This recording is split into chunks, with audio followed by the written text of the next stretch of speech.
करेंगे घन और घनाभ। तो सबसे पहले हम लोग जानेंगे कि घन किसे कहते हैं और घनाभ किसे कहते हैं। तो घन और घनाभ जो है एक त्रिविमीय आकृति है। क्या है? त्रिविमीय आकृति जो किसी और आकृति से मिलकर बनते हैं उसे हम लोग कहते हैं त्रिविमीय। तब हम लोग जानेंगे ये जो घन जो है वो किससे मिलकर बना है। तो घन जो मिला वो किससे मिलकर बना है? वर्ग से मिलकर बना है। तो वर्ग से मिलकर बना है अर्थात हम लोग क्या करेंगे? वर्ग का पहले जानेंगे और जो भी रूल वर्ग में होते हैं वही रूल हम लोग क्या करेंगे? घन में अपनाएंगे। इसके बाद यहाँ पे देखते हैं घनाभ। क्या कहते हैं? घनाभ। ये भी क्या है? त्रिविमीय आकृति। और त्रिविमीय आकृति किससे कहते हैं? इसे बोले दो आकृतियों के मिलने से बनते हैं। और ये घनाभ भी जो है ना वो किससे मिलकर बना? आयत से मिलकर बना। तो जो आयत का रूल होगा वो घनाभ का रूल होगा। तब हम लोग जानेंगे कि क्या बोले हैं? घन जो किससे मिलकर बना है? वर्ग से मिलकर बना है। और वर्ग का रिलेशन हम किससे बताने आपको? घन से बता। अर्थात वर्ग में सभी भुजा बराबर होते हैं, इसीलिए हम लोग कहेंगे ये जो घन जो है घन की भी सभी भुजा क्या होंगे? बराबर होंगे।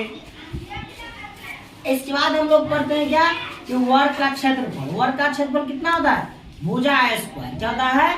भुजा स्क्वायर। अब हम लोग जानेंगे इसका क्षेत्रफल। तो भुजा स्क्वायर हम लोग क्यों करते हैं वर्ग में? क्योंकि एक ही फलक होता है। और हम लोग जानेंगे क्षेत्रफल किसे कहते हैं? लंबाई और चौड़ाई। तो जैसे हमने पढ़े हैं कि वर्ग की सभी भुजा क्या होते हैं? बराबर होते हैं। मतलब सब 5 इसलिए तो लंबाई गुने चौड़ाई मतलब 5 गुने 5 25।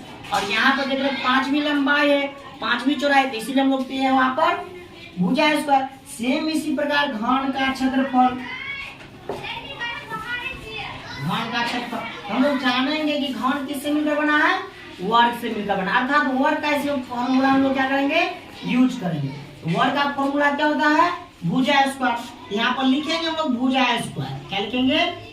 भुजा स्क्वायर। लेकिन देखते हैं जो वर्ग क्या हमारा घन है, घन में कितने अधिक फलक है? तो ये रहा आपका, जैसे मान लीजिए घन, देखते हैं 1 2 3 4 5 6 कितने फलक है? 6। और घन की सभी क्या होते? फलक बराबर होते, इसलिए लिखेंगे यहाँ पर 6 गुने भुजा स्क्वायर। ये हो गया आपका घन का क्षेत्रफल। तो सेम उसी प्रकार अब हम लोग जानते हैं घनाभ का फॉर्मूला। क्या जानेंगे? घनाभ का क्षेत्रफल। तो घनाभ का क्षेत्रफल भी जानने के लिए हम लोग क्या करते हैं? सबसे पहले घन का जो आयत क्या है? आयत का जो क्षेत्रफल है उसका हम लोग जानेंगे। तो आयत का क्षेत्रफल क्या होता है? लंबाई गुने चौड़ाई। इसमें लंबाई गुने चौड़ाई क्यों बोल रहे हैं? क्योंकि इसमें भुजा बराबर नहीं होते। तो हम भी कह सकते हैं कि घनाभ में भी भुजा क्या होंगे? बराबर नहीं होंगे। हमने आपको पहले ही बता दिए थे जो घनाभ का रूल है वही आयत का रूल है। तब इसका फॉर्मूला देखते हैं कि घनाभ आयत का फॉर्मूला क्या होता है? लंबाई गुने चौड़ाई। तब लंबाई गुने चौड़ाई तो होता है, तो उसमें इसका फलक हम लोग देखेंगे। तो जितना फलक घन में है उतना ही फलक कितने होते हैं? घनाभ में भी होते हैं। 6 फलक, तो 6 को ऐसा लंबाई चौड़ाई होगा। तो जैसे लंबाई गुने चौड़ाई, चौड़ाई गुने ऊंचाई, ऊंचाई गुने लंबाई। तो ऐसा क्या होता है? 2 बार सभी चीज आते हैं, इसलिए हम लोग क्या करते हैं? 2 कॉमन लेते हैं और उसके बाद लिखते हैं 2 into लंबाई गुने चौड़ाई जोड़ चौड़ाई गुने ऊंचाई जोड़ ऊंचाई गुने लंबाई। क्यों लिखते हैं? क्योंकि इसमें 6 फलक है। मतलब 6 बार मतलब सभी चीज यहाँ पे आएगा 2 बार। लंबाई भी आएगा 2 गो, चौड़ाई भी आएगा आपको 2 गो ऊंचाई भी आएगा। इसलिए हम लोग क्या करते हैं? 2 कॉमन ले लेते हैं। इसके बाद जो होता है वही हो गया। ये हो गया आपका क्या? क्षेत्रफल। अब इसके बाद हम लोग जानेंगे क्या? आयतन। तो किसी भी आकृति का आयतन निकालने के लिए हम लोग क्या करते हैं? ऊंचाई से गुना करते हैं। क्या करते हैं? ऊंचाई से। तब मान लीजिए जैसे ये आपका घन है, लिखते हैं यहाँ पर घन का आयतन। क्या लिखते हैं? आयतन।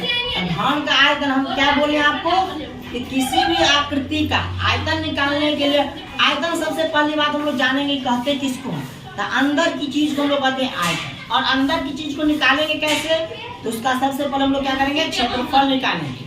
और क्षेत्रफल जितना आएगा उसमें हम लोग क्या करते हैं? ऊंचाई से गुना कर देते हैं, वही हो जाता है हमारा आयतन। तब यहाँ पर देख रहे हैं घन का आयतन। घन का आयतन तो सबसे पहले घन किससे मिलकर बना है? वर्ग से मिलकर बना है। और वर्ग का क्षेत्रफल क्या होता है? भुजा स्क्वायर देते हैं हम लोग।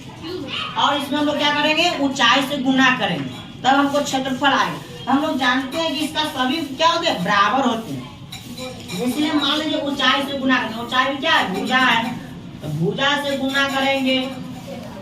और गुना में हम लोग आप लोगों को बताए थे कि पावर का क्या होता है? जोड़। यहाँ पर 2 पावर, यहाँ पर नहीं पूछता 1 पावर, 2 1 3। इसीलिए यहाँ पर कहेंगे घन का आयतन क्या हो जाएगा आपका? भुजा क्यू। ये हो गया। सेम उसी प्रकार हम लोग क्या करेंगे? घनाभ का निकालेंगे। तो घनाभ किससे मिलकर बना है? आयत से मिलकर बना है। तो आयत का क्षेत्रफल क्या होता है? लंबाई गुने चौड़ाई। यहाँ पर लिखते हैं हम लोग घनाभ का आयतन बराबर इससे मिलकर बना है आयत से मिलकर बना। आयत का फॉर्मूला क्या होता है? लंबाई गुने चौड़ाई। लंबाई गुने चौड़ाई लिख लिए।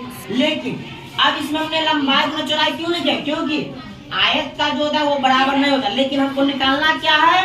आयतन।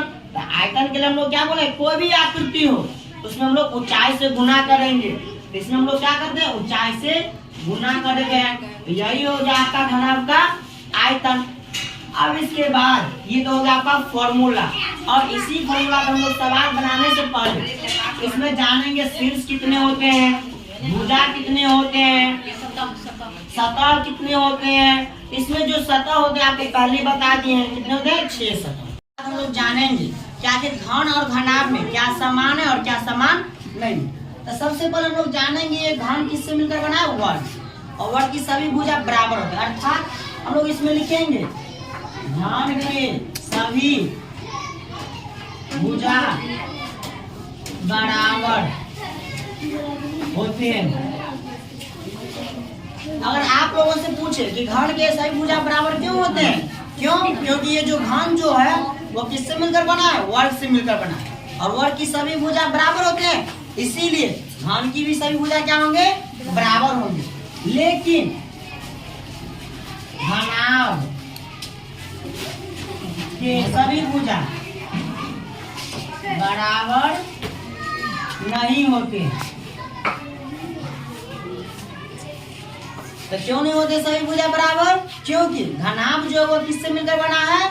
आयत से मिलकर बना है। और आयत की सभी भुजा बराबर नहीं होते, इसीलिए हम लोग कहेंगे कि घनाभ की सभी भुजा बराबर नहीं होते हैं। इसके बाद घन में 6 फलक होते हैं। घन में कितने फलक होते हैं? 6 फलक होते हैं। घन में 6 फलक होते हैं और घनाभ में भी। हम लोग यहाँ पर कहेंगे घन में 6 फलक होते हैं और घनाभ में भी होते हैं, में भी होते हैं। इसके बाद घन में 12 भुजा होती है।